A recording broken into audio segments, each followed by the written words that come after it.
Hi friends, welcome to mom's kitchen. ఈరోజు summer special మామిడికాయ పచ్చి పులుసు ఎలా చేయాలో చూద్దాం. దీనికోసం పచ్చి మామిడికాయలు తీసుకొని కుక్కర్లో వేసుకొని 2 విజిల్స్ వచ్చేంత వరకు ఉడికించుకుందాం. మామిడికాయలు ఇలా ఉడికిపోయాయి.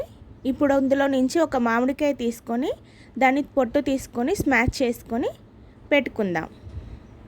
మామిడికాయ గుజ్జుని మొత్తం సపరేట్ చేసుకోవాలి.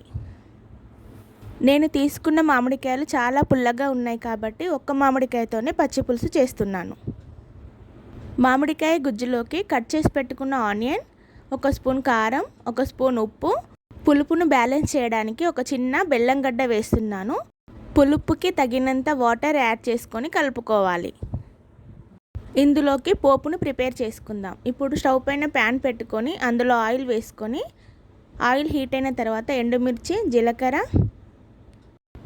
వెల్లుల్లి, పచ్చిమిర్చి, కరివేపాకు, కొత్తిమీర, పసుపు వేసుకొని కలుపుకుందాం. ఈ పోపు మిశ్రమాన్ని ముందుగా రెడీ చేసి పెట్టుకున్న పచ్చి పులుసులోకి యాడ్ చేసుకొని కలుపుకుందాం. ఎంతో టేస్టీగా ఉండే మామిడికాయ పచ్చి పులుసు రెడీ. ఇలా సమ్మర్లో దొరికే మామిడికాయతోని పచ్చి పులుసు చేసి పెట్టండి, అందరూ చాలా ఇష్టంగా తింటారు. Like, share and subscribe.